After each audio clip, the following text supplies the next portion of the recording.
ராவண பார்வையாளர்கள், தமிழ் உறவுகள் மற்றும் ராவண நல விரும்பிகளுக்கு வணக்கம். தமிழ் தேசிய பேரியக்கத்தினுடைய தலைவர் மதிப்புக்குரிய ஐயா பே. மணியரசன் ஐயா அவர்களை சந்திக்க இருக்கிறோம்.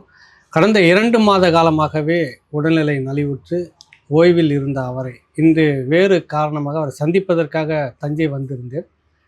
மாவீரர் நாளை ஒட்டி ஒரு கோரிக்கை பேசலாமான்னு பேசுவது தான் எனக்கு உற்சாகம், அது பற்றி நான் பேசியாக வேண்டும் என்று ஐயா ஒப்புக்கொண்டிருக்கிறார். சந்திக்கிறோம். வணக்கம் ஐயா. வணக்கம் தம்பி. வணக்கம். முதல்ல ஒரு நன்றியை சொல்லிடுறோம் உங்களுக்கு. ஒரு 1.5 மாதத்துக்கு பிறகு ரொம்ப மோசமாக நலிவுற்று இருந்தீங்க ஐயா. நீங்கள் இன்றைக்கி இதை பேசணுன்னு உற்சாகமாக இல்லை, நான் அதை பேசணும், நம்ம தான் பேசணும் இதை பற்றி அப்படின்னு சொன்னோம். என்ன அழிப்புக்கு பிறகு இது 15வது ஆண்டு, அந்த அடிப்படையில் நம்ம பார்க்குறோம். இந்த மாவீரர் நாள் உலகம் முழுக்க கண்ணீரோடு ஒரு குடும்பத்திலையுமே இழந்திருக்கோம், போராளிகள் இழந்திருக்காங்க. இதை நம்ம எப்படி பார்க்கணும்னு நினைக்கிறீங்க ஐயா, உங்கள் அனுபவத்தை வச்சு? இனி வரும் காலத்துக்கு இந்த மாவீரர் நாள் எப்படியாக இருக்கணும்?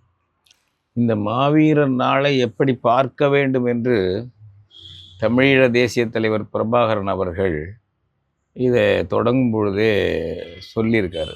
மாவீரர் நாள் என்பது, இந்த மாவீரர் நாள் என்பது சங்கர் என்ற விடுதலை புலி போராளி ஈழத்தில் சிங்களர்களோட போராடி அவர் காயம்பட்டு வர்றாரு, சிகிச்சைக்கு மதுரைக்கு வர்றாரு. மதுரையில் நம்ம தலைவர் பிரபாகரன் அவர்கள் ஒரு நிபந்தனை ஜாமீனில் கையெழுத்து போட்டுக்கொண்டு ஐயா பழ நெடுமாறன் அவர்களுடைய பராமரிப்பில் இருக்கிறார். அங்கே சங்கருக்கு மருத்துவம் செய்கிறாங்க. மருத்துவம் செய்து பயனில்லாமல் பிரபாகரன் மடியிலேயே இந்த சங்கர் உயிர் விட்டு விடுகிறார். அது 1982 நவம்பர் 27. அதன் பிறகு தான் தொடர்ந்து பல பேர் உயிரியகம் செய்கிறார்கள். தலைவர் பிரபாகரன் அவர்கள் இந்த ஈகியர்கள்லாம் ஒரு நாள் பொது நாளாக வச்சிடணும், வீர வணக்கம் செய்கிற நாள். அது சொல்லும் பொழுதே அவர் அதுக்கு சொல்கிறாரு, தலைவர் வீரர் தொண்டர்லாம் பாகுபாடு கிடையாது, எல்லாரும் சமம், எல்லா உயிரும் சமம், எல்லாருக்கும் பொதுவாக வீர வணக்கம் செய்யணும். அதுக்கான ஒரு நாள் முத ஈகி நம்ம சங்கர், அந்த நவம்பர் 27 வச்சுருவோம் அப்படின்னு சொல்லி தான் அந்த இதோட வைக்கிறார். அப்படி 1987 வாக்கில் முதல்ல அதை வைக்கிறாங்க. 89ல் பொதுவாக அந்த நவம்பர் 27 சங்கர் உயிர் இந்த நாளை வைக்கிறாங்க. அப்புறம் அது பெரிய அளவுக்கு பரவி இன்றைக்கி அங்கே விடுதலை புலிகள் போராடிக்கிட்டு இருக்கும்போதே அது பெருசாக. இப்போ நாங்கள்லாம் பல நாடுகளுக்கு போனோம். 91லேருந்து நான் பல நாடுகளுக்கு போனேன். ஐயா நெடுமாறனோடு போனேன், அப்புறம் தனியாக போனேன். மாவீரர் நாளுக்கு அப்படி கூப்பிடுவாங்க. அப்போ அதுக்கு ஒரு வரையறைக்க பண்ணி இது இந்த ஈகம் என்பது முக்கியமானது. இது துயர நாள் அல்ல, இது வீர நாள். வரையறுக்கிறார் அப்போவே, இது துயர நாள் அல்ல, நம்ம தேச விடுதலைக்காக உயிர் இந்த மதிப்புமிக்க நாள். இது வீர நாள். இதில் எல்லாரும் ஈழ விடுதலைக்கு உறுதி எடுக்கக்கூடிய நாள். அதனால் நம்முடைய இந்த ஈக நாள் என்பது துயரம் மட்டும் பற்றிடக்கூடாது, மறு உறுதி எடுக்கணும், ஈழ விடுதலை பெற்றே தீர்வோம் என்று பெருமை கொள்ளணும். நம்ம வீரர்கள் இப்படி செஞ்சுருக்காங்கன்ட்டு அப்படி ஒரு பெருமைக்குரிய நாளாகவும் நம்மளுடைய ஈழ தேசம் அமைக்கிறதுக்கான நாளாகவும் இதை கடைபிடிக்கணும். அப்படி தான் உங்களுக்கு வீர வணக்கம் செய்யணும். இதில் தளபதி, இதில் படை வீரர் பாகுபாடு கிடையாது, எல்லாரும் சமமாக, எல்லா வீரர்களும் சமம் தான். இதை அவர் தொடங்கும் போதே இந்த மனப்பக்குவம்லாம் அவருக்கு இளமையிலே வந்துருச்சு. அது தமிழ் தாய் கொடுத்துருப்பான்னு நினைக்கிறேன். அது மாதிரி கொடுத்து 89லேருந்து அதை செய்கிறாங்க. அந்த நாளை தான் இப்போ நம்ம அதன் பிறகும் இன்றைக்கி நமக்கு ஒரு பேரழிவு 2009 வந்த பிறகும், விடுதலை புலிகளை அழிச்சாச்சு, எல்லாம் ஒடிச்சாச்சுன்ன பிறகும் உலகம் முழுக்க உள்ள தமிழர்கள் மாவீரர் நாளை புத்தெழுச்சியோடு கடைபிடிச்சிக்கிட்டு இருக்காங்க. அது ஒரு காலத்தில் அந்த ஈழ விடுதலையில் போய் நிறைவடையும் என்ற நம்பிக்கையோடு தான் நம்ம எல்லாம் கடைபிடிக்கிறோம். கடைபிடிக்கக்கூடிய இந்த நாளில் வழக்கம் போல் இது அழுவதற்கான நாள் அல்ல. ஆமாம். இந்த ஓர்மத்திய அந்த வீரத்தை அடுத்த கட்டத்துக்குன்னு நகர்த்தக்கூடிய ஒரு கடமையும் இதுக்குள்ளாக இருக்கிறது. இப்போ அதுக்கு நம்ம எந்த நேரத்தில் என்ன செய்யணும்? இனி வரும் காலத்தில் இந்த மாவீரர் நாள் எப்படியாக நமக்கு இருக்கணும்னு நினைக்கிறோம்? என்ன செய்யும்? மாவீரர் நாளுக்கு வந்து சொல்லும்போதே அப்புறம் அடுத்த ஆண்டுகளில் தலைவர் பிரபாகரன் வந்து இலக்கணம் வகுக்கிற மாதிரி வகுத்துட்டாரு.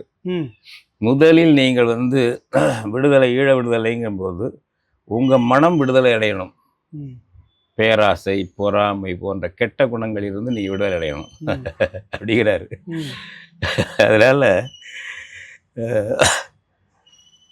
மனம் பக்குவப்படுற நாள் இது. உங்கள் மனம் முதல்ல இதிலேருந்து சுயநலம், போக்குவரத்து, வெறும் தற்பெருமை இதிலிருந்தெல்லாம் விடுபடணும், விடுதலை அடையணும். இப்படி ஏன்னா வயசில் சொன்னவருங்க பிரபாகரன். ம் அதனால் மாவீரர் நாள் என்பது ஈழ விடுதலைக்கான நாள் மட்டுமல்ல, உங்களுடைய மன விடுதலைக்கான நாள். இந்த மன விடுதலை பெறாத வீரர்கள் எதையும் சாதிக்க முடியாது. இந்த மன விடுதலை பெறாத மக்கள் தங்களுடைய இனத்தினுடைய, தேசத்தினுடைய விடுதலையை சாதிக்க முடியாது.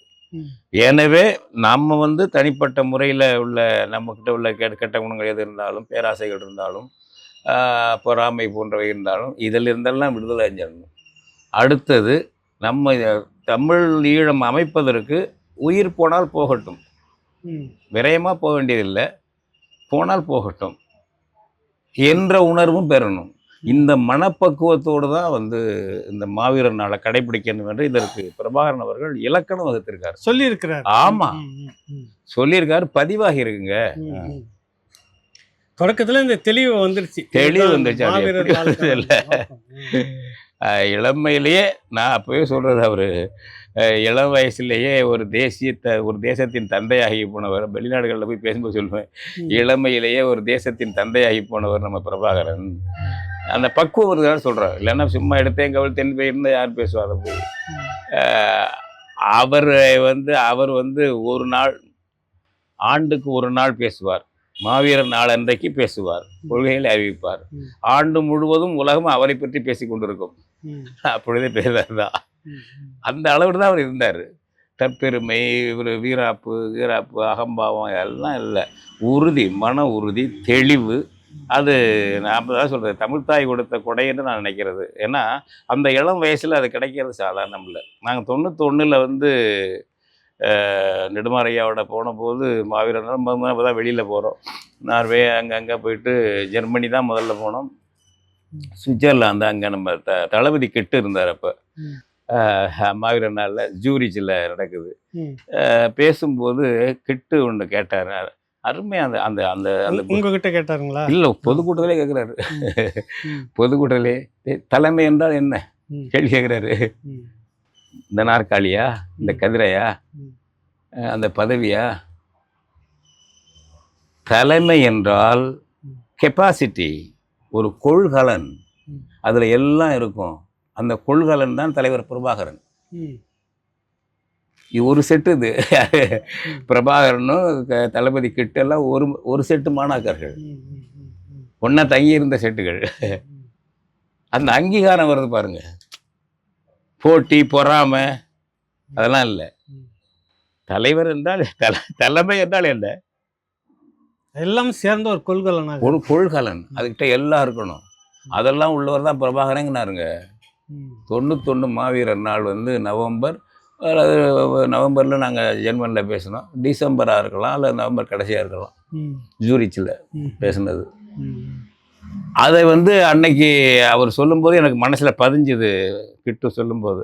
அதன் பிறகு படிக்க அவர் பார்க்க அந்த உண்மையான கொள்கலன். அது கொள்கலன்னா எனக்கு இது தெரியாது, நான் தெரிஞ்சுக்கணும்னு நினைக்கிற கொள்கலன். ஞாபகம் வச்சுக்கோங்க, ஆணவம் அல்ல, எனக்கு தெரியாது, தெரிஞ்சுக்கணும். இதையும் தெரிஞ்சுக்கிட்டா தான் நான் தலைமை தாங்கலாம் என்கின்ற தேடலில் இருந்த தலைமை அது. இப்போ பயிற்சி, ஆயுத பயிற்சி, போர், போக்குவரத்து, சாவு, எல்லாம் நடந்துக்கிட்டு இதையும் கற்று வந்திருக்கு. இது எல்லாருக்கும் இந்த வாய்ச்சிடாது. இது சில பேருக்கு தான் அது வாய்க்கும். அதை தான் நீங்கள் சொல்கிறீங்க, தமிழ் தாய் கொடுத்த. ஆமாம், சொல்லிட்டு நீங்கள் இந்த இப்போ தளபதி கிட்டை பற்றி சொல்லும்போது ஒரு விஷயம் படித்தது என்னென்னா, தொடக்க காலத்தில் இதே தலைவர்கள் கூட ஒன்றா இருந்த பிரிந்தவர்களை கிட்டுவும் ஒருத்தர். நாங்கள் பிரிஞ்சுட்டு கலைஞ்சிட்டோம். பிற்பாடு வந்து வேறு வேலைகள்னு ஏதோ சாக்கு போக்கு சொல்லிட்டு வெளியில் வந்துட்டோம். ஒரு நாள் வந்து தலைவர் வந்து நடந்து போயிட்டுருக்கிறார். நாங்கள் சினிமாவுக்காக சைக்கிளில் அந்த பக்கம் போயிட்டுருக்கிறப்ப அவர் நடந்து போகிறாரு, நாங்கள் கடந்து தான் போகணும். சரி பார்க்காத மாதிரி நாங்கள் மெரிச்சுக்கிட்டே கொஞ்சம் தூரம் போயிட்ட உடனே போய் திரும்பி பார்க்குறோம். அவர் எங்களை பார்த்துட்டு கை காட்டுறாரு.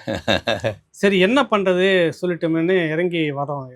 என்ன எங்கே போகிறீங்க அப்படின்னு கேட்டதுக்கு சினிமாவுக்கு போகிறோன்னு சிரிச்சிட்டு,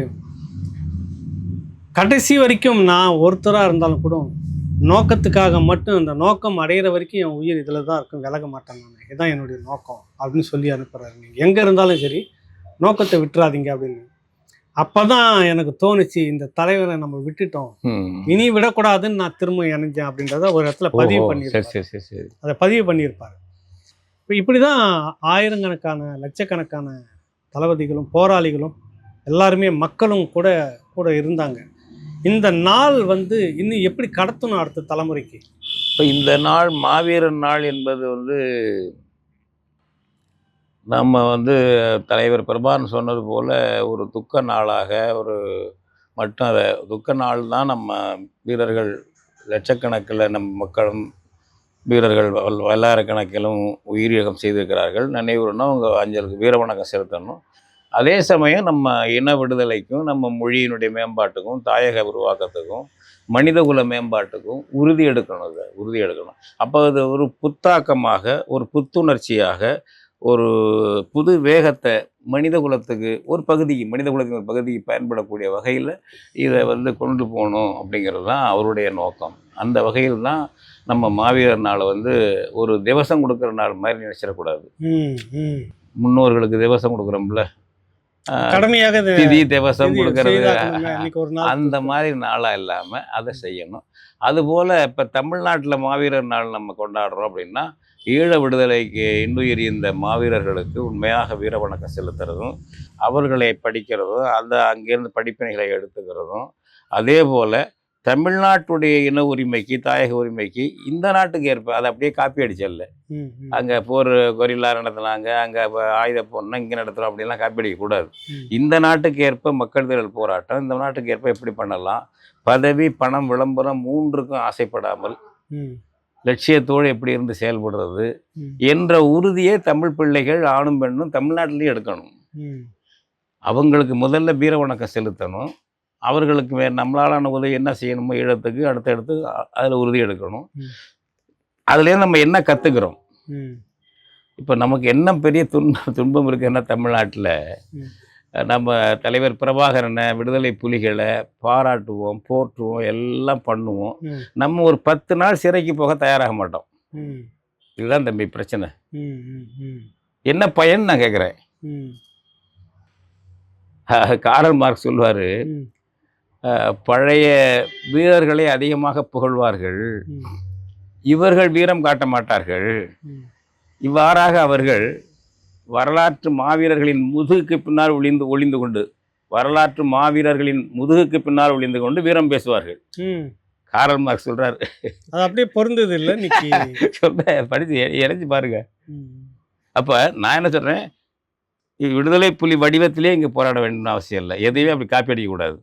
அந்தந்த மண்ணுக்கு அந்தந்த சமூகத்துக்கு தகுந்தாப்புல தான் அது ஒன்று இருக்கும். இங்கே இருக்க அரசியல் சூழலுக்கு ஏற்ற போராட்டம், சமூக சூழல், அரசியல் சூழ்நிலை, மற்ற மக்கள் மனநிலை, நிலைமை, இது எந்த அளவுக்கு இது கொதி நிலையில் இருக்குது, என்ன ஏது எல்லாத்தையும் பொறுத்து அது ஒன்று வேறுபடும். எனவே தமிழீழத்தை விடுதலை புலிகளை அப்படியே நகல் எடுக்கிறேன்னு பண்ணவும் கூடாது, அதுவும் தப்பு. தமிழீழத்தை விடுதலை புலிகளை நான் பாராட்டுவேன். தமிழ்நாட்டு தமிழுடைய உரிமை மீட்புக்கு, தமிழ் உரிமை மீட்புக்கு, தாயக உரிமை மீட்புக்கு 10 நாள் சிறைக்கு போக மாட்டேன். அப்படின்னா என்ன பொருள்? எல்லா வீரத்தையும் பேசுவோம், அந்த வீரத்தையும் பேசுவோம். அப்போ நம்ம அதுக்கு தயாராக இருக்க மாட்டோம் அப்படின்னு சொல்லலாம். ஆமாம், எனக்கு ஒரு திருச்சியில் ஒரு கூட்டத்தில் அப்துல் ரஹ்மான் கவிஞர் ஒன்று சொன்னார். அது ஞாபகம் ஒரு காரணமாக சொன்னது, பெரிய தலைவர்களை, வீரர்களை பின்பற்ற முடியாதவர்கள் அவர்களை அதிகமாக புகழ்வார்கள். ஒரு கூட்டம் 7,000 ஒன்று கூட்டம் நினைக்கிறேன். பேராசிரியர் நம்ம கவிஞர் அப்துல் ரஹ்மான் சொன்னார், பெரிய தலைவர்களை, பெரிய வீரர்களை பின்பற்ற முடியாதவர்கள் அவர்களை அதிகமாக புகழ்வார்கள். அந்த மாதிரியும் போயிடக்கூடாது. நம்ம எல்லாருக்கும் சொல்கிறேன், எனக்கும் சேர்த்து தான் சொல்கிறேன். நான் யாருக்கோ சில பேருக்காக இல்லை. நம்ம தமிழ் இனத்துக்கு, நம்ம தமிழ்நாட்டு தமிழ் பிள்ளைகளுக்கு நம்ம எப்படி அதை பார்க்குறோம், நம்ம இனம், இது ஒரு முக்கியமான கருத்து தம்பி. தமிழர்கள்லாம் அதுக்கு லாய்ப்பட மாட்டாங்கப்பா. தமிழர்கள்லாம் அவ்வளோதான் இல்லை. அது மாதிரி வீரம்லாம் நாங்கள் நினச்சேன் தம்பி. இதெல்லாம் 69 70 எல்லாம் வியட்நாம் போர் நடக்குது, விடுதலை போர். எனக்கு இன்ஸ்பிரேஷன் அது ரொம்ப. ஹோச்சிமின் தலைமையில் அமெரிக்காவை எதிர்த்து போராடிட்டு இருக்காங்க. சாதாரண விவசாயி போராடுறான், அவனுக்கு கிடைக்கிற கருவியை வச்சுட்டு போராடுறான். அமெரிக்காவுடைய விமான குண்டு அடித்து போராடிட்டு இருக்கான். இதுதாண்டா விடுதலை போர். எனக்கு வியட்நாம் ரொம்ப இதாக இருக்கும். ரொம்ப அந்த விடுதலை போர் மேலே, வியட்நாம் விடுதலை போர் மேலே அவ்வளவு பற்று, அவங்க அவ்வளவு இருக்காங்களே அப்படின்னு தோணும். அந்த மாதிரி நம்ம அதுலேருந்து இன்ஸ்பிரேஷன் எடுத்து நம்ம ஊருக்கு நம்ம எப்படி என்ன செய்கிறோம் அப்படின்னு போகணுமே தவிர அப்படியே நகல் எடுக்கிறேன்னெல்லாம் ஆரம்பிச்சிடக்கூடாது. அந்த வகையில் நம்ம வந்து 65ன்னு சொன்னீங்க, 65 60களில் ஒரு மாதிரி இருந்ததுன்னு சொன்னீங்கல்ல நீங்கள். இங்கே தமிழ்நாட்டில் இருந்தது, இன்னைக்கு இல்லை அப்படின்னு ஆரம்பிச்சிங்க. ஆமாம், அது இங்கே நம்ம வியட்நாம் வந்து 69 70. தமிழ்நாடும் போராடியது தான். நான் பார்த்தது இல்லை. இப்போ எடுத்தீங்கன்னாக்கா நீங்கள் இந்திய எதிர்ப்பு போராட்டம் 65 ஜனவரி 25 திமுக வாபஸ் வாங்கிடுச்சு. போராட்டத்தை நிறுத்துன்னு மாணவர்கள் யாருன்னா அக்காடிக்கிட்டே இருக்காரு. போங்கன்ட்டு முடியாது சொல்கிறாரு. இப்போ எல் கணேசன் ஒரு கட்டுரையிலே எழுதியிருக்காரு. நுங்கம்பாக்கத்தில் அண்ணா கூப்பிட்டு வச்சு விடுதலையாகி முதல்ல ராஜேந்திரன் சுட்டுக் கொல்லப்படுறாரு. 65 ஜனவரி 27 சுட்டுக் கொல்லப்படுறாரு மாணவர் அண்ணாமலை போகிறதில்ல. தீப்பற்றிச்சு போராட்டம். தீப்பற்றினவர் பற்றி நடக்குது. அங்கங்கே துப்பாக்கி சூடு. திருப்பூர், பொள்ளாச்சி, குமாரபாளையம் அங்கெல்லாம் லாரிகளில் பிணங்களை ஏற்றிட்டு போகிறாங்க. அண்ணா அடிக்கி லாரியில் அப்படி கொண்டுட்டு போகிறாங்க. ஆமாங்க, 2009 ஈழமண்ணில் பார்த்த மாதிரி எழுதியிருக்காரு. நம்ம ஐயா ராமசாமி எழுதியிருக்காரு. திமுக தான் அவர். அழகப்பா, காரைக்குடி அழகப்பா பல்கலைக்கழகத்தில் துணைவேந்தராக இருந்து ஓய்வு பெற்றவர், திமுக ஆதரவாளர். இப்போவும் திமுக உயர்நிலை குழுவில் இருப்பார். அவர் மதுரையில் மாணவர். அப்போ காளிமுத்து இவரெல்லாம் படிக்கும்போது அவரும் படிச்சுக்கிட்டு இருந்தவர், அந்த போராட்டத்தில் ஈடுபட்டவர்.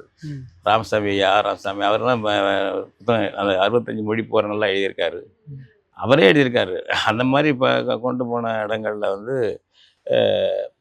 அண்ணா வந்து என்ன பண்ணுறாருனாக்கா, பயந்து இதாகிடுறாரு. ரொம்ப இதாகிட்டுருக்கு. அந்த போராட்டத்தை வாபஸ் வாங்குறாரு. நுங்கம்பாக்கத்தில் அவர் வீட்டில் கூப்பிட்டு வச்சுக்கிட்டு மாணவர் தலைவர்கள்லாம், இப்போ நம்ம எல் கணேசன்லாம் அதில் கலந்துருக்காரு. வச்சுட்டு பேசும்போது முடியாதுன்னுறாங்க. எல் கணேசன் சொல்கிறதாக அவர் பின்னாடி எழுதுறாரு. தேன்மழையும் எழுதியிருக்காரு, அவருடைய நூல்லையும் எழுதியிருக்காரு. இந்த வரலாறு எழுதின நூலில் அண்ணா சொன்னார் இப்படி போராட்டத்தை வாபஸ் வாங்கினேன். நான் உடனே அண்ணாக்கிட்ட சொன்னேன், unfortunately you are my leader, otherwise I will shoot at you.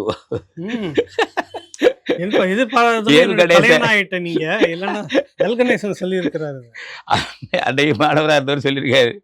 அவர் அப்போல்லாம் சட்டக்கல்லூரி முடிச்சுட்டாரு, போராட்ட குழுவில் முக்கியமானவராக இருக்காரு.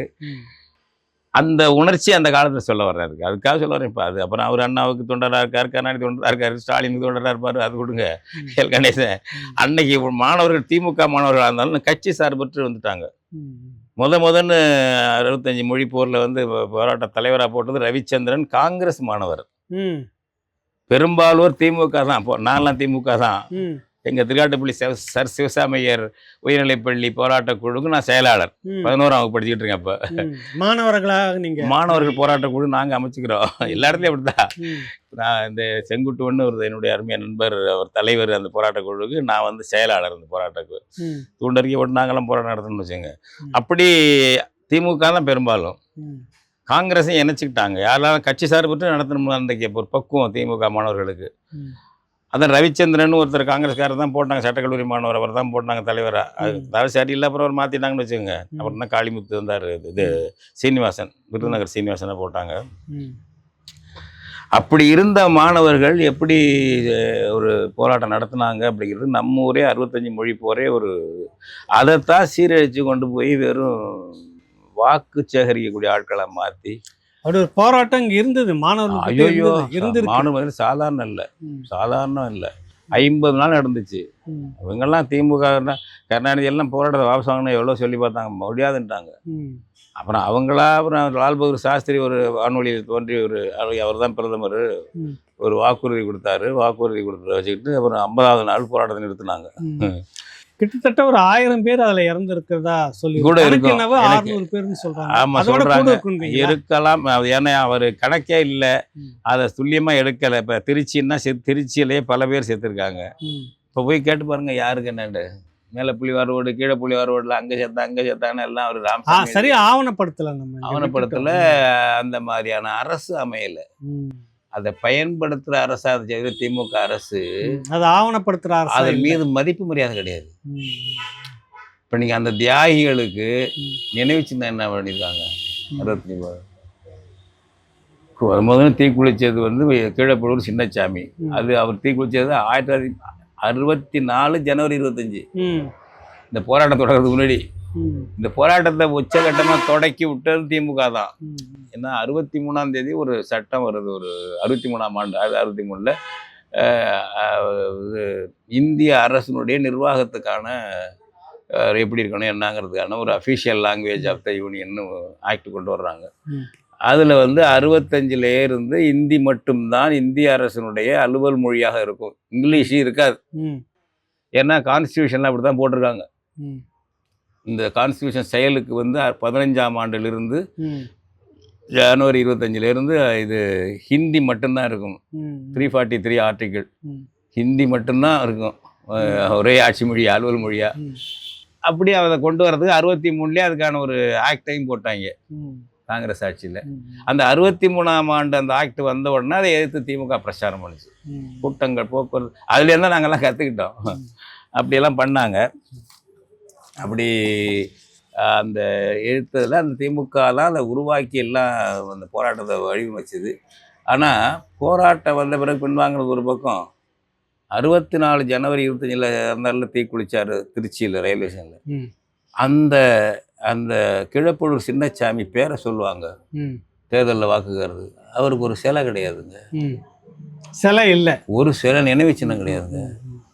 இந்த செட்டுகளை எப்படி நினைப்பீங்க நீங்கள்? ம். இதை காரி துப்பி நாங்கள்லாம் பேசின பிறகு 2011 என்னமோ தான் வந்து ம். கீழப்பழூரில் 1.5 ஜான் உயரத்துக்கு ம். ஒரு வெறும் சிலை 1.5 ஜான் 1.5 ஜான் இருக்கும். ஸ்டாலின் வந்து இடத்துக்கு போனார். இருக்கு போய் பாருங்கள். ம். தஞ்சாவூர்ல திருச்சி இதில் கீழப்பழூர் அரியலூர் பக்கம். ஓஹோ. கீழப்பழூருங்கிறத ஒரு சொந்த ஊர். அந்த கிளை செயலாளர் வந்து ஒரு திமுகவுக்கு. ஆக நம்ம ஒரு இனம் போராடி இருக்கிறோம், வலுவான ஒரு போராட்டத்தை இங்கே நடத்தி இருக்கிறோம். 2009க்கு பிறகு நம்ம இன்னொரு இனத்தை தொப்புள் கூடி உறவுன்றதை இங்கே இழந்திருக்கிறோம். பிறகான இந்த மாவீரர் நாள் அப்படின்ற இந்த காலகட்டம் இந்த வரலாறுகளை வந்து சேர்த்து சொல்லணும்னு நீங்கள் சொல்லியிருந்தீங்க. நமக்கான போராட்டக்கான வரலாறு இருக்குது, நமக்கான இதெல்லாம் இருக்குது. அங்கே இருக்கிறது அப்படியே எல்லாமே இங்கே அதற்கு ஏற்ற மாதிரி ஒரு இங்க நம்ம அரசியல் இதுல களத்தை இருக்கலாம். சொல்லணுன்றப்ப இப்போ நாளைக்கு வந்து தமிழ் தேசிய பேர் இயக்கம் மாவீரர் நாள் அனுசரிக்கிறதா சொல்லியிருந்தாங்க. நீங்கள் ஆமாம். ஒரு 1.5 மாதத்துக்கு பிறகு இப்போ தான் நீங்கள் வந்து நிகழ்ச்சிகளை பங்கெடுக்க போகிறீங்க, அதில் பேச போகிறதா சொல்லி என்ன நோக்கத்தை நம்ம அன்றைக்கி பேச போகிறோம்? அதான் மாவீரர்களுக்கு வந்து நம்ம பிரபாகரன் சொன்ன நோக்கம்தான் அவங்களுக்கு வீர வணக்கம் செலுத்துறது. ஈழ விடுதலைக்கு நம்மாலான உதவிகள் என்ன செய்யணுமோ அதை உறுதி எடுத்துக்கணும் ஈழத்தமிழர்களுக்கு. அதுபோல் நாங்கள் தொடர்ந்து கேட்குறோம். அந்த நாளில் இதை திரும்பவும் கேட்போம். அங்கிருந்து அகதிகள் என்ற நிலையில் கூட இல்லாமல் ஸ்டேட்லெஸ் பீப்புள்னு கொண்டாந்து லட்சக்கணக்கான பேர் இங்கே இருக்காங்க, அகதி முகாமில் இருக்காங்க. அவங்க வந்து ரெஃப்யூஜி ஸ்டேட்டஸ் கூட கிடையாது. அவங்கெல்லாம் ஸ்டேட்லெஸ் நாடற்ற கும்பல் அது ஈழத்தமிழர்கள். அவங்களுக்கு குடியுரிமை கொடுங்க கேட்டு. இந்திய குடியுரிமைன்னா இந்திய குடியுரிமை கொடுங்க, இல்லை இலங்கைக்கு போனாக்க அனுப்பி வைங்க. இப்படி வச்சுட்டு இருக்கக்கூடாது. அவங்க நல்லா அவங்கள வந்து அடுத்தது ரெஃப்யூஜின்னு ஐநாவில் என்ன சொல்கிறாங்கன்னா ரெஃப்யூஜிக்கு என்னென்ன செய்யணும்னு ஒரு நாடு அத்தனை விஷயங்களையும் அவங்களுக்கு செய்யணும். அத்தனை விஷயங்களையும் அவங்களுக்கு செய்யணும். அவங்க வந்து இலங்கையினுடைய அகதிகளுங்க, அவர்களுக்கு வந்து குடியுரிமை நம்ம கொடுக்கணும். இப்போ உதாரணமாக குடியுரிமை திருத்த சட்டத்தில் வந்து பாகிஸ்தானில் சிறுபான்மையாக இருக்கிற இந்து மதம் பெரும்பான்மை முஸ்லீம்களால் பாதிக்கப்பட்டு இந்துக்கள் வந்தாங்கன்னா அவங்களுக்கு குடியுரிமை கொடுக்கணும். அது மாதிரி பங்களாதேஷ்லேருந்து வந்தால் குடியுரிமை கொடுக்கணும். இப்படி பல நாடுகளை போட்டிருக்காங்க. பர்மா கர்மாலாம் போட்டிருக்காங்க. இலங்கை மட்டும் போடலை இந்தியா. ஏனென்றால் அது அவங்க பங்காளி நாடு. இந்தியாக்காரனுக்கு பங்காளி சிங்கள நாடு, தமிழன் பகையாளி. இப்போ இங்கே நாங்கள் கூட்டணி வச்சுருக்கோம், அதை வச்சுருக்கோம், அதை வச்சுருக்கோம் சொல்கிறாங்களே தமிழங்க. திமுக இங்கே இருக்கிறவங்கள தமிழர்களை வந்து கொண்டு வரல, அவங்க மற்ற நாடுகளை வந்து அகதிகளை சேர்த்துக்கிட்டாங்க. அவங்க உறுப்பு இது குடியுரிமை கொடுக்குறாங்க அவங்களுக்கு. இந்த குடியுரிமை திருத்த சட்டம் பாஜக கொண்டு வந்துச்சுல அண்மையில். அதில் வந்து ஒரு பெரும்பான்மை மதம் ஆளும் மதமாக இருக்கக்கூடிய நாடுகளில் சிறுபான்மையாக உள்ள இந்துக்கள் பாதிக்கப்பட்ட வந்தாங்கன்னா அவங்களுக்கு உடனே குடியுரிமை கொடுக்கணுங்கிற சட்டத்தை இயற்றிருக்காங்க இங்கே. ம். அதில் வந்து இப்போ பாகிஸ்தானை சேர்க்குறாங்க, முஸ்லீம்னால பாதிப்பு வந்தால் பங்களாதேஷ் சேர்க்குறாங்க, ம். அங்கிட்டு புத்த மதத்தினால பாதிப்பு வந்தாலும் பர்மா கர்மா அதெல்லாம் சேர்க்குறாங்க. ஆனால் இதை வந்து நம்ம இலங்கையை சேர்க்கலை. ம். நம்ம தானே பாதிக்கப்பட்டிருக்கோம். நம்ம ஆமா. கோயிலில் தானே இடிக்கிறாங்க. ஆமா. சிவன் கோயிலாக இருக்கட்டும், பெருமாள் கோயிலாக இருக்கட்டும், முருகன் கோயிலாக இருக்கட்டும், எல்லாத்தையும் இடிக்கிறாங்க. அங்கே அதை புத்த விகாரையை மாற்றுறாங்க. ம். இன அடிப்படையிலையும் மத அடிப்படையிலையும் நம்ம ஈழத்தமிழர்களை நம்ம ஆன்மீகத்தை சீரழிக்கிறாங்க அங்கே. ம். ம். ம். இப்பவும் செய்கிறாங்க, எப்பவும் செய்கிறாங்க. ம். ஏன் இதை சேர்க்கலை? ம். சிங்களன் வடநாட்டுக்காரனுக்கு பங்காளி, ம். மோடிக்கும் பங்காளி, ம். காங்கிரஸ்காரனுக்கும் பங்காளி, ம். தமிழன் வெளியே அறிவிக்கப்படாத பகையாளி அவங்க. பகையாளி. ம். இப்போ பாஜகவுக்கு 2 பேர் எதிரி. நம்பர் 1 முஸ்லீம், ம். 2வது தமிழன். ம். முஸ்லீம்களை பகிரங்கமாக எதிர்த்து அழிக்கிறது, ம். தமிழர்களை அரவணைச்சு அழிக்கிறது. ம். இதுக்கு பேர் வந்து திருதராஷ்டிர ஆலிங்கனம்னு பேர், ம். அரவணைச்சு அழிக்கிறதுக்கு. கட்டி அதைத்தான் அணைச்சி கொள்றது. கட்டி அணைச்சி. ஏன்னா அவளுக்கு திருதராஷ்டிரனுக்கு கண்ணு தெரியாது. ம். பகைவனை வந்து விருந்துக்கு அழைக்கிறது, கட்டி அணைக்கிறது, அப்படியே இறுக்கி கொண்டு போகிறது. ம். அந்த மாதிரி வேலையை தான் தமிழர்களுக்கு செய்வாங்க. இப்போ தமிழர்கள் அதிகமாக புகழ்கிறாங்க, ம். சோழர் காலத்தை புகழ்கிறாங்கன்னா ஆபத்து இருக்குன்னு அர்த்தம். இப்போ மோடி நேற்று கூட பேசியிருக்காரு, ராமர் கோயிலில் போய் ம். இந்தியாவில் தான் ஜனநாயக மதம்னு இருந்திருக்கு, ம். உத்திரமேரூர் கல்வெட்டு சோழர்கள் காலத்தில் குடவோலை முறையில் நிர்வாகிகளை தேர்ந்தெடுக்கிறது இதெல்லாம் இருக்குது தமிழில் அப்படின்னு சொல்கிறாரு. அப்படின்னா தமிழுக்கு ஏதோ ஆபத்து வரப்போகுதுன்னு அர்த்தம். ம். ஏமாளி தமிழனே ஏமாளி தமிழச்சியே இதை புரிஞ்சுக்கன்னு தான் நான் சொல்லிட்டு வர்றேன். இதை அரவணைச்சு அழிக்கிறது, திணிக்கிறது பூரா ஹிந்தியும் சான்ஸ்கிரிட்டும். ம். ம். எல்லா சட்டமும் ஹிந்தியில் தான் இருக்கும். ம். அன்றாட ஹிந்தியை திணிக்கிறது. ம். ஆனால் தமிழை புகழ்கிறது. தமிழுக்கு எங்கேயும் இடம் இல்லை. உலக புலம்பெயர் தமிழ் உறவுகளுக்கும் தாயகத்தில் இருக்கிறவங்களுக்கும் இந்த நாளில் நீங்கள் சொல்லக்கூடிய கருத்து என்னவா இருக்குங்க ஐயா? என்ன செய்யலாம்? இந்த நாளில் இந்த மாவீரர் நாள் வந்து இதனுடைய முதல் நாள் வந்து தலைவர் பிரபாகரனுடைய பிறந்த நாளாகவும் அமைஞ்சு போயிருக்கு. ம். ம். நவம்பர் 26 என்பது தலைவர் பிரபாகரனுடைய பிறந்த நாள். அவர் அதை கொண்டாடுறதில்ல, போகிறதில்ல. அந்த மாதிரி இப்போ 2 முக்கியமான நாள் இந்த இதில் வந்து நீங்கள் பிறந்த நாளே இல்லாட்டி கூட அதில் எப்படி என்ன அந்த மாவீரர் நாளை எப்படி அவர் கடைபிடிச்சார், எப்படி செஞ்சார் அப்படிங்கிறத இது பண்ணணும். இப்போ தமிழ்நாட்டில் வந்து அரசியல் என்பது ஒரு ரசிகர்கள் கூட்டமாக மாற்றப்பட்டிருக்கு. ம். ஒரு மேடை நடிகர்கள் இருக்காங்க. இப்போ ஸ்டாலின், நம்ம எடப்பாடி பழனிசாமின்னா அவங்கெல்லாம் மேடை நடிகர்கள், அரசியல் மேடை நடிகர்கள். ம். விஜய் வந்து திரை நடிகர். அப்போ என்ன பண்ணுறாருன்னா ரசிகர்கள் தான் இங்கே ஸ்டாலினுக்கு இருக்காங்க, ம். ம். எடப்பாடிக்கும் இருக்கிறாங்க. அவங்க கட்சி நோக்கத்தில் ஒரு ரசிகர்களாக இருப்பாங்க. அப்போ நமக்கு அதை விட ரசிகர்கள் அதிகமாக இருக்காங்க. ம். அதனால நம்ம போய் அரசியல் ரசிகர்களையும் உருவாக்கிட முடியும் தமிழ்நாட்டில் ம். என்ற நிலையில் வந்து துணிச்சலாக விஜய் வந்து கட்சி வைக்கிறார். ம்.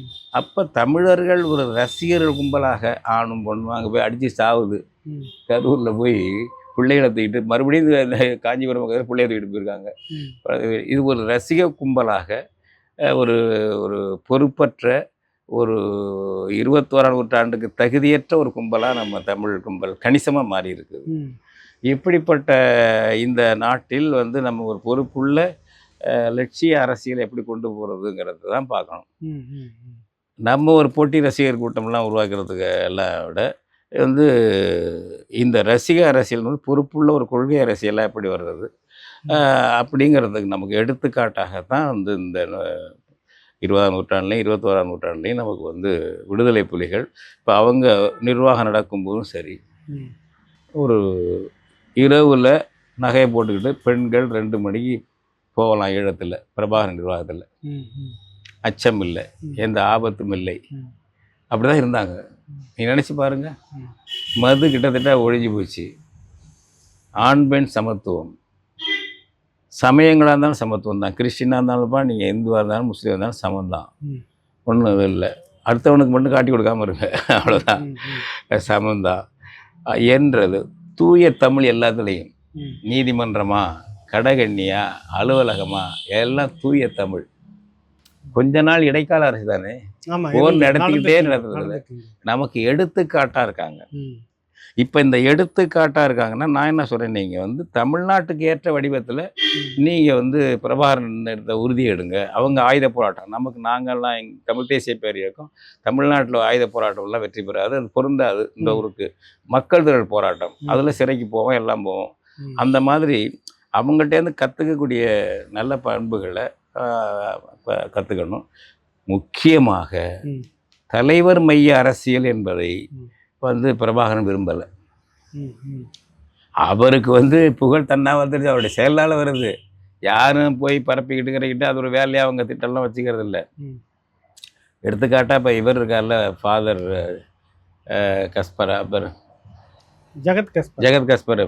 அவர் வந்து இப்போ பிலிப்பைன்ஸில் ஒரு வானொலியில் வேலை பார்த்துட்டு இருந்தார். வந்து அப்போ நேர்காணல் எடுக்க வர்றாரு பிரபாகரன் வேலை. அப்போ அவருடைய நிர்வாகம் நடந்துக்கிட்டு இருக்கு, இடைக்கால நிர்வாகம். பிரபாகரன் போட்டு இந்த வெளியே நார்வே தலையீட்டில் வந்த ஒப்பந்தத்தில் அது நடந்துக்கிட்டு இருக்கு. பல இடங்களுக்கு போயிட்டு கடைசியாக பிரபாகரனை சந்திக்கிறாரு. அந்த நேர்காணலில் ஒரு 2 வருஷம் இப்படி போட்டிருந்தாரு. அப்போ சந்திக்கும் போது அவர் ஜெகத் கஸ்பர் சொல்கிறாரு, இதுபோல் எங்கும் நான் போய் பார்த்தேன், ஈழத்தினுடைய வீட்லேயும் தங்கியிருந்தேன், வீரர்கள்ட்டையும் பேசினேன். எல்லா இடத்துலையுமே என்னென்னா உங்களை தெய்வமாக நினைக்கிறாங்க. வந்து ஈழத்தை நீங்கள் வாங்கி கொடுத்துருவீங்க, உங்களால் தான் முடியும் அப்படின்னு நம்புகிறாங்க. இதை பற்றி என்ன நினைக்கிறீங்க? என்ன ஜெகத் கஸ்பர் கேட்குறாரு யதார்த்தமாக. அப்படி சொன்னாங்கன்னா அது தப்பு. தங்கள் பொறுப்பில் இருந்து நழுவிக்கொள்றதா அர்த்தம். என்னால் ஒருவனால் நடக்கக்கூடிய காரியம் அல்ல, எல்லாரும் சேர்ந்து தான் அதை செய்யணும். அந்த பொறுப்பை தட்டி கழிக்கக்கூடாது அப்படின்னு சொல்லுங்க என்று பிரபாகரன் சொல்கிறார். அது அப்படியே இப்போ உலக மக்களுக்கு எப்படி பொருத்தலாம்? இப்போவும் சொல்கிறோம், தலைவர் என்பவர் உருவாகிறாரு. அவர் உருவாகிறதுல வந்து நம்ம ஜாக்கி வச்சு தூக்கிலாம் நிறுத்த முடியாது. இயல்பாக உருவாவார். எந்த கட்சிக்கும் சரி இயல்பாக உருவாகிடுவார். நம்ம முற்போக்கு பிற்போக்கு அது அடுத்தது, அதெல்லாம் அடுத்தது உருவாகிற அந்தந்த கட்சிக்கு உள்ளதை உருவாகிறாங்க. அது வந்து அந்த தலைவர் தன்னால் மட்டும்தான் எல்லாம் செய்ய முடியுங்கிறது மாதிரி இருக்கக்கூடாது. கட்சியை ஜனநாயகமாக நடத்தணும். தலைவர் பெரிய செல்வாக்கு இருக்கும், காந்தியடிகளுக்கு பெரிய செல்வாக்கு இருந்தது. ஆனால் கமிட்டியில் விவாதி தான் எதுவும் முடிவு பண்ணாங்க. காந்தியாக எதுவும் சொல்லிட முடியாது. அப்படி பண்டித நேரு அப்படி தான், பெரிய செல்வாக்கு இருந்துச்சு அவருக்கு, கமிட்டிலாம் முடிவு பண்ணுவாங்க. அப்போ பெரிய வல்லமையும் திறமையும் இருந்தாலும் வந்து சேர்ந்து ஜனநாயகமாக அதை செயல்படுத்துறது என்பது மிக முக்கியம். அந்த மாதிரி வந்து நமக்கு வழிகாட்டியதில் பிரபாகரன் தான். அது அந்த எந்த இடத்துலையும் அவர் தன்னை வந்து இது பண்ணிக்கலை. அந்த மாதிரி பண்புகளுக்கும் பொறுப்பு இருக்குதுன்றதை பற்றி பேச, மக்களுக்கு பொறுப்பு இருக்கு. இந்த பொறுப்பை எப்படி எடுத்துக்கிட்டு போகணும்? இன்னைக்கு இருக்க தலைவர் மக்களுக்கு பொறுப்பு இருக்கு. மக்கள் இப்போ எப்படி எடுத்துகிட்டு போகலாம்? மக்கள்கிட்ட உள்ள பலவீனத்தை முதல்ல இதாகணும். மக்கள்கிட்ட வந்து இப்போ என்ன இருக்குன்னா, தமிழர்கிட்ட உள்ள பலவீனமாக இருக்கிறது ஒரு நல்ல, நான் நம்ம எல்லாரையும் சொல்லலை, நல்ல கருத்துடையவங்க சொல்கிறேன். நல்ல முற்போக்கான கருத்து, உண்மையான பலன் மக்களுக்கு கிடைக்கணும்னு பொது நோக்கில் அக்கறை உள்ளவங்கள்ட்ட உள்ள பலவீனம் என்ன? நம்ம இதெல்லாம் சொல்லி மாட்டிக்கப்படாதுப்பா. செஞ்சால் நல்லது, யாராவது செஞ்சால் நம்ம ஆதரிப்போம், இல்லைன்னா நம்ம போய் இதில் மாட்டிக்கூடாது என்ற உளவியல் பரவலாக இருக்குது. அது தப்பு இல்லையா? அது வந்து இப்போ அப்போ என்னாச்சுன்னாக்க, ஒரு முன்முயற்சி எடுக்க வந்து மறுக்கிறது. அடுத்தது எதுலேருந்து வருது? பொறுப்பெடுக்க அச்சப்படுறது. இது நம்ம மாட்டிக்குவோமோ? அப்போ ஒரு சின்ன பையன் வந்து பகத்சிங்கு அப்படி நினச்சிருந்தான்னாக்க, அவன் ஒரு சேர்ந்து இன்னைக்கு வரலாற்றில் அவன் நிற்கிறான் பாருங்க, வெள்ளையனை எதிர்த்து. 23 வயசு பையன். அவரோட பிறந்தவங்க அந்த காலத்தில் இருந்தவன் எவ்வளோ 100 வயசு வாழ்ந்து சேர்த்துருப்பான், 90 வயசு சேர்த்துருப்பான். அவங்கெல்லாம் யாருன்னு தெரியாது. இன்னும் 1000 வருஷத்துக்கு இப்போ வந்து பகத்சிங் நிற்பான். ஏன்? அந்த வெள்ளையனை வெளியேற்றணுங்கிற உறுதியில் இருந்தார் அந்த பையன். அதில் இந்த கெட்ட நோக்கம் எதுவும் இல்லை, விளம்பர நோக்கம் எதுவும் இல்லை, ஈடுபட்டார். அதை மக்கள் புரிஞ்சுக்கிறாங்க. பகத்சிங்கை பாராட்டுறாங்க. இப்போ நீங்கள் இந்திய விடுதலை போராட்டமாக இருக்கட்டும், ஈழ போராட்டமாக இருக்கட்டும், நம்ம தமிழ்நாட்டிலே நடத்தின இப்போ இந்திய எதிர்ப்பு போராட்டங்களாக இருக்கட்டும், எவ்வளோ நம்ம இந்திய விடுதலைக்கு பிறகு நம்ம தியாகம் தான் அதிகம் தமிழ்நாட்டில். இப்போ இந்தியாவிலேயே 65ல் 500-600 பேருக்கு மேலே சுட்டு கொண்டாங்க. அதன் பிறகு பார்த்தீங்கன்னா விவசாயிகள் போராட்டத்தில் 42 பேர், 72ல் ஆரம்பித்து எம்ஜிஆர் ஆட்சி வரைக்கும், ஜெயலலிதா ஆட்சி வரைக்கும் 42 விவசாயிகளை சுட்டு கொண்டானுங்க. அது பலன் தான். இப்போ இலவச மின்சாரம் வந்தது போனது வந்து ஏதோ ஒரு இருக்குன்னு விவசாயிக்கு ஒரு மதிப்பு வந்திருக்குன்னு வச்சுங்க. சாதாரண இல்லை விவசாய போராட்டம் இந்த அளவுக்கு எங்கே சுட்டு பண்ணான் அப்படின்னு பார்த்தீங்கன்னாக்கா ஒன்று இப்போ அந்த இப்போ ஒரு ஸ்டெர்லைட்டில் 13 பேரை சுட்டு பண்ணாங்க. அவங்க என்ன ஆயுத போராட்டம் நடத்தினாங்க இல்லை, அது மூடி கிடக்குன்னா அந்த 13 பேர் உயிர் போனது தான். அந்த 13 உயிர் போன பிறகு ஆலயம் மூணுனா தான் பணத்தை வாங்கணும்னு அவங்க உறுதியாக இருந்தாங்க. அது மாதிரி எந்த கட்சி தலைமை தான் இதுக்கெல்லாம் மக்கள் தான் கட்சி சார்பற்ற மக்கள் தான். இந்த மக்களுடைய ஒற்றுமை தான் இப்போ இந்த மக்கள் என்னன்னாக்க நம்ம சரியாக இப்போ தமிழ் தேசியத்திலேருந்து நம்ம சரியாக ஒரே நோக்கம் லட்சியத்தில் கொண்டு போனாக்க கட்சி சார்பற்று எல்லாரையும் இணைக்கிறது போல தமிழர்கள்லாம் இணைங்க இந்த நோக்கத்துக்கு. நாளைக்கு வந்த பிறகு எல்லாம் பண்ணிட்டு போங்க. இப்போ காந்தியடிகள் தான் சொன்னார், இங்கே கட்சியெல்லாம் இப்போ தனித்தனியாக வச்சுக்காத, சுதந்திரம் அடைகிற வரலும் காங்கிரஸில் இருங்க, சுதந்திரம் அணைச்சிட்டோம்னாக்கா அவன் கட்சி அவன் அமைச்சுக்க. காங்கிரஸையும் கலைச்சிருக்கனாருங்க. எப்படி சாதாரணமாக அது இடதுசாரியா வலதுசாரியா எல்லாம் இருக்கப்பா, வெள்ளையனை வெளியேற்றுவோம், ஒரே கோல் அதுதான். வெளியேற்றின பிறகு அவன் கட்சியை அமைச்சிட்டு போங்க. அதுக்குள்ளே பிரிஞ்சுக்கிட்டு இருந்தீங்கன்னாக்க வெள்ளையனுக்கு தான் இடம் கொடுக்கும்.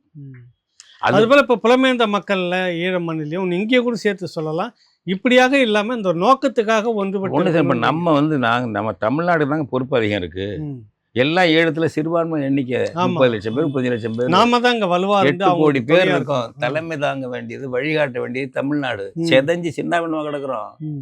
இந்த பொறுப்பை இன்னைக்கு மாவீரர் நாளில் நம்ம தமிழர்கள் எண்ணி எடுக்கணும். நம்ம தலைமை சரியா இருந்திருந்தாங்க ஈழத்தில் அழிஞ்சிருப்பானா? கட்டாயம் இருக்காது. லட்சக்கணக்கான நம்மளை கொண்டு போடுவோம்னா இந்தியா இருக்குமா? முடியாது. நம்ம யோக்கியமா இருந்தோம்னா தமிழ்நாட்டில் திமுக அதிமுகலாம் காட்டி கொடுத்துட்டு போச்சு. பல பேர் போனாங்க காட்டி கொடுத்துட்டு. மக்கள் இன்னைக்கு அந்த கட்சியெல்லாம் தமிழ் தானே இருக்கீங்க. இதை தந்திரனாய் செய்யணும். ஒரு சின்ன நாடு அன்னைக்கு உறுதியா தமிழர்கள் ஒன்றுபட்டு சேர்ந்து ஒரு பல லட்சம் பேர் ரோட்ல நின்றுட்டு இருந்தா சாத்தியப்பட்டிருக்கல, போர் நிறுத்திருக்கலாம். நான் என்ன சொல்றேன், ஈழத்தமிழன் ஆதரிக்கிறேன்னா துரோகின்னு கெட்ட பேர் வரும்ல அப்படிங்கிற அச்சம் இந்த கட்சி இந்த திமுக இருந்துச்சா? அன்னைக்கு இல்ல. ஜெயலலிதா இருந்துச்சா? இல்ல, இருந்திருக்கும். பின்னாடி நடிச்சது ஜெயலலிதா. தீர்மான சட்டசபையில போடுது, பிரபாகரனை கைது செய்து கொண்டு வந்து கோர்ட்ல நிறுத்தணும்னு போடுது இந்த தமிழ்நாட்டுல. பின்னாடி அது மாறிக்குது நேரத்துந்தாப்புல. இந்த நிலைமை எப்படி வருதுங்கிறேன். 1000 இருக்கட்டும்ப்பா, அவன் இனத்துக்கு அவன் போராடுறான். சாதாரண உலகம் தலையிட்டு பஞ்சாயத்து பண்ணுது. நார்வே தலையிடுது, அமெரிக்கா தலையிடுது, பிரிட்டன் தலையிடுது, பஞ்சாயத்து பண்றான். வெளிநாட்டில் கொண்டு வைக்கிட்டு பஞ்சாயத்து. 8 கோடி பேர் சும்மா ஒன்றும் இல்லை, இன்சிக்னிஃபிகண்ட். நம்ம அவங்க 35 லட்சம் பேர் இருக்க ஆளு இவ்வளவு பண்ணி இந்த போராட்டம் பிரபாகரனுடைய இதனால இந்த உறுதியில் இந்த போராட்டம் வந்து உலக நாடுகள் தலையிட்டு பஞ்சாயத்து பண்ணிட்டு இருக்கான். அதை எப்படி பாதுகாத்துருக்கணும்? தமிழ்நாடு ஒழுங்கா இருந்துச்சுனாக்கா அந்த இனம் அப்படி அழிஞ்சிருக்குமா? லட்சக்கணக்கான பேர். நீ இல்லை தலைமை தாங்கின தமிழ்நாட்டுக்காரன். அந்த பொறுப்பு, அந்த தன் திறனாய்வு, அந்த அந்த அந்த மான வெட்கம் தமிழ்நாட்டு தமிழர்களுக்கு இருக்கணும். அவங்க நம்மளதில் உறுதி எடுத்துக்கணும். நம்ம பொறுப்பு இல்லாமல் நம்ம இனம் அழியறதுக்கு துணையாக இருந்துட்டோம், வேடிக்கை பார்த்துட்டோம். 1000 கட்சி வச்சுக்க, நீ காங்கிரஸ் ஆறு, அதாரு இதாரு கம்யூனிஸ்ட் ஆறு, ஒரு இனம் தமிழன். அதுக்கான ஒரு அவன் என்ன பண்ண, சிங்களன், கம்யூனிஸ்ட், முதலாளித்துவ கட்சி, எல்லா பேரும் ஒன்னா தானே அவன் இருந்தான். எல்லாம் ஒன்னா இருந்தாங்க. தமிழன் அழிக்கிறது இல்லை, பாதுகாக்கிறது நம்ம ஒன்னா இருக்கணும்ல. அப்ப இந்த தமிழ் தேசியத்துல இடதுசாரி இருக்கலாம், வலதுசாரி இருக்கலாம், நடுசாரி இருக்கலாம், இனசாரி தான் இங்க. எல்லா நாடும் இனசாரியா தான் இருக்கு. ஞாபகம் வச்சுக்கோங்க. நான் அந்த கூட கட்டுரை எழுதியிருக்கேன். ஆப்கானும் ஒரு தாலிபான்கள் வன்முறையா இருக்கிற அவங்களும் இந்துத்துவ இங்க இருக்கிற சங்கிகளும் ஒன்னா இருக்காங்க. இப்போ பாஜக அரசும் ஏன் பாகிஸ்தான் எதுக்கிறதுக்கு? அவனுக்கும் பாகிஸ்தானால ஆபத்து, ஆப்கானுக்கு இவனுக்கும் பிரச்சனை. அப்ப எங்க அங்க சேர்றது என்ன? மதம் அல்ல, இனம் சேர்த்து விடுது. இந்தியாவை பாதுகாக்கவீங்க, அவன் ஆப்கானை பாதுகாக்க. இப்ப நான் மதத்துக்காரனே முஸ்லீமே அடிச்சுக்கிறான். இப்ப பாகிஸ்தானும் இவனு ஆப்கானும் இனம் தாங்க நிக்குது. எனவே நமக்கு அடிப்படை நமக்கு இனம். இனத்துக்குள்ளதான் இந்த சாரி அந்த சாரி, நடுசாரி, இடதுசாரி, வலதுசாரி, இனமே உனக்கு இனம்னு ஒன்னா இருக்கும். இனம் இல்லை, அதுக்கு ஒரு தாயகம் இல்லைன்னா நீ எந்த சாரியும் இல்லை, கேர் ஆஃப் பிளாட்பாரம். உனக்கு தமிழன் தமிழுக்கு சொல்றேன், உனக்கு இந்த தமிழ்நாடுன்னு ஒரு தாயகம் இல்லை என்றால் எவனும் உனக்கு மதிப்பு தர மாட்டான். அனைத்து இந்திய கட்சி எவனும் உன்னை சட்டை பண்ண மாட்டான். உன்னை எப்படி ஒழிச்சு கட்டுறது, ஓரம் கட்டுறது தான் பார்ப்பான். அது முதல்ல உனக்கு தாயகம் ஒன்று. இதில் இடதுசாரி வலதுசாரி எல்லாம் இருக்கலாம்ப்பா. ஆனால் நம்ம எல்லா தமிழர்களும் பாதுகாப்பு, எல்லா தமிழர் தாயகத்தை பாதுகாத்தல், அது பக்கத்தில் அந்த நாடு இவ்வளவு ஒரு சின்ன சின்ன பிரதேசம், ஒரு தாலுக்கா அளவு இருக்குமான்னு தெரியல, ஒரு விமானம் கட்டி போர் விமானம் கட்டி அடிச்சு போய் எங்கே பலாளி அடிச்சிட்டு வர்றாங்க, போய் அந்த இவங்க சிங்கள விமானம் எடுத்து அடிச்சிட்டு வர்றானுங்க. இதெல்லாம் சாதாரணம். அதெல்லாம் நம்ம எப்படி இருந்திருக்கணும்? நம்ம சரியாக இருந்தால் ஈழம் அழிஞ்சிருக்குமா? இந்த சொந்த தன் திறனாய்வு வேணும். இதை எப்படி இப்போவும் வந்து பொறுப்பாக மாற்றுறது, இல்லை தன்னை திருத்திக்கணும் அப்படிங்கிற விஷயங்கள்லாம் மாவீரனால் நம்ம பேசணும். எப்படி இனம் திருத்தி கொள்ள வேண்டும், என்ன தன்னை எப்படி திருத்திக்கணுங்கிறது தான். தனது பலவீனங்களிலிருந்தும் பேராசையிலிருந்தும் பயத்திலிருந்தும் மன விடுதலை பெறுவதுதான் முதல் விடுதலைன்னு பிரபாகரன் சொல்றாரு. அதை ஞாபகம் வச்சுக்கோங்க. இப்போ இந்த இடத்துல நீங்க சொன்னதை வச்சு பார்க்கும்போது துரோகிகள் யார் அப்படின்றத அடையாளம் காட்டிட்டு அதை ஒதுக்கிட்டு எடுத்துட்டு போறது தான் சரியான ஒரு அரசியலாக இருக்கும் அப்படின்னு நான் நினைக்கிறேன். என்ன நீங்க சொல்றீங்க, இப்போ இது வந்து நம்ம சரியாக இருந்திருந்தால் அங்கே நடந்திருக்குமான்னு கேட்க. ஆமாம். ஆனால் இங்கே என்னன்றாங்க, இங்கே யார் இந்தியாவும் சேர்ந்து தடுத்திருந்தாலும் கூட போரை நிறுத்தியிருக்க முடியாது அப்படின்னு சில பேர் தலைவர்கள் பேசிட்டு இருக்கிற. அதெல்லாம் முடியாது, போரை நிறுத்த முடியாது. இந்தியா சரியா தான் ஏன் போரை நிறுத்த முடியாது? உனக்கு மார்க்கெட்டு ஒரு 100 கோடி 150 கோடி, இப்போ அப்போ 120 கோடினே வச்சுக்கோங்க. இதுதானே இந்தியாவுக்கு என்ன வலிமைங்கிறது? மார்க்கெட்டிங் தான். மார்க்கெட் தானே. அவனுக்கெல்லாம் என்ன, அமெரிக்காக்காரனுக்கு பிரிட்டன்காரனுக்கு சீனாக்காரனுக்கு என்ன விஷயம்? மார்க்கெட் தான் தேவை. உனக்கிட்ட மார்க்கெட் இருக்கு, உனக்கு எவன் உதவி பண்ணா அவனை மார்க்கெட்டை திறந்து விட்டு போற. இந்தியாவுக்கு சொன்னா இவன் கேட்காம போயிடுவான். அடுத்தது 8 கோடி பேர் நம்ம இருக்கிறோம். 8 கோடி பேர் நம்ம இங்க சரியா இல்லை என்றால் வந்து இது இந்தியாவோட இருக்கிறதா இல்லைன்னு தமிழ்நாட்டு தமிழர்கள் யோசிப்பாங்கடா என்கிற அச்சம் அவனுக்கு வரணும்ல, டெல்லிக்காரனுக்கு வரணும்ல. இந்தியா எங்களுக்கு பாதுகாப்பு இல்லைன்னு நம்ம தமிழர்கள் நினைச்சிட்டான்னு வச்சுக்கோங்க எல்லாரும். எந்த சாரியா இருந்தா என்ன? உனக்கு முதல்ல இந்த விஷயங்க, உனக்கு முதலில் வந்து உலகம் வந்து இனங்களாகத்தான் அமைஞ்சிருக்கு. அடிப்படை யூனிட்டு, மனித ஒற்றுமையினுடைய அடிப்படை யூனிட்டு இனம். இனங்களாகத்தான் அமைஞ்சிருக்கு, நாடுகள் அமைஞ்சிருக்கு. அப்படி இனங்களுக்கு நாடுகள் அமையாத இடத்துல போராட்டம் நடந்துகிட்டு இருக்கு. இப்ப நம்ம இனம் என்பது தமிழ் இனம், நமக்கான தாயகம் தமிழ்நாடுன்னு தானே காங்கிரஸ்காரனே பிரிச்சு விட்டுருக்கான். மொழி வழி மாநிலம் காங்கிரஸ்காரனே 1920களிலே பிரிச்சிருக்காங்க. பிறகு வந்து பிரிகிறது இல்லை, வண்டித நேரு மறுத்தார், அப்புறம் பிரிச்சுட்டாங்க. இப்போ ஒன்று பிரிச்சிருக்கிறதுல என்ன, ஒரு நாடு. இப்போ இந்த இந்தியா என்பது பிரித்தானிய பீரங்கிகளின் வல்லுறவுக்கு பிறந்தது. இது இயற்கையான தேசம் கிடையாது. சம்பந்தம்லாம் இணைச்சி போட்ட வேறு வெள்ளைக்கார காட்டு மிராண்டிகள்.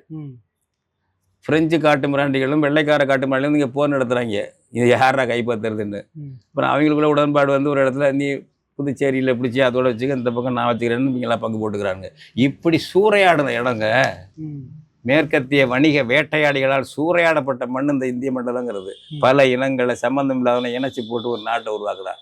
அப்படியே லட்டு மாதிரி எடுத்தான் பிராமண இதை சொல்றார் காஞ்சி சங்கராச்சாரியார். சந்திரசேகரேந்திர சுவாமிகள் சொல்றார், என்ன சொல்றாருங்களா, 1000 துவேஷங்களை வெள்ளையர் நமக்கு பண்ணியிருந்தாலும் ஒரு பெரிய நன்மை இந்தியா என்ற ஒன்றை உருவாக்கி விட்டார்கள். நாமெல்லாம் தமிழர் என்றும் அவர் என்றும் இவர் என்றும் பிரிந்து கிடந்தோம். நம்மளெல்லாம் இந்தியர் என்று ஒன்றாக ஒரு தேசத்தை இணைத்தவர் பிராமண தேசம். நமக்கெல்லாம் வந்து சிவனை வணங்குவோர், விஷ்ணுவை வணங்குவோர், காளியை வணங்குவோர், வைசேஷிகர், நியாய வைசேஷிகர் என்று பிரிந்து கிடந்தோம். நம்ம எல்லாம் இந்து என்று வெள்ளையன் சொன்னானோ நாம் பிழைத்தோமோ. எப்படி பிராமண மூளை லட்டை தூக்கி அவங்க எழுதி கொடுத்து போயிட்டான் வெள்ளைக்கார பைய. நம்ம வந்து ஜின்னா மாதிரி போராடிங்க இருந்தாங்க, நம்ம ஒரு தனியாடு அமைச்சிருக்கலாம்.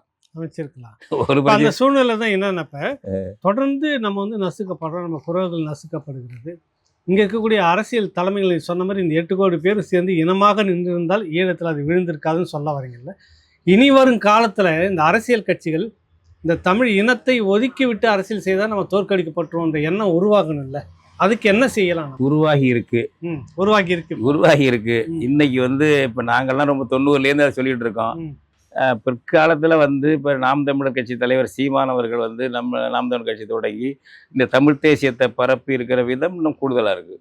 நம்ம பாதிக்கப்பட்டு ஈழத்தினால பாதிக்கப்பட்டு நம்ம இருக்கிற அந்த காயங்களோட இருக்கிற நேரத்தில் அதை சரியாக கொண்டு வந்து இது வந்து இந்த இயல்பூக்கம் இன்ஸ்டிங்க்ட்டும்பாங்க. இன உணர்ச்சி என்பது, நான் தமிழன் அப்படிங்கிறது இன உணர்ச்சி என்பது, அது இன்ஸ்டிங்க்ட் யாரும் இது பண்ணுறது இல்லை, கொண்டாந்து திணிக்க வேண்டிய அவசியம் இல்லை. அது இருக்குன்னு கிளப்பி விட்டா போதும், அது கிளம்பிடுறது பாட்டில். அந்த இன உணர்ச்சியை மழுங்கடிச்சு காங்கிரஸ்காரன் இந்தியன்னு வச்சு சீரழிச்சான். இவன் திராவிடக்கார பயல் வந்து திராவிடன்னு சீரழிச்சான். இந்தியாவில் மத்திய அரசு காங்கிரஸால மட்டும்தான் மற்ற இனங்களுக்கு பாதிப்பு. தமிழ்நாட்டில் 2 பேரால பாதிப்பு. இந்தியாக்காரனால ஒரு பாதிப்பு, திராவிடக்காரனால ஒரு பாதிப்பு. 2 பேரும் அயலான். இப்போ இவங்க திராவிடன்னா எதை மையமாக, தெலுங்கர்கள் கன்னடர்கள் மையமாக வச்ச கட்சி அது.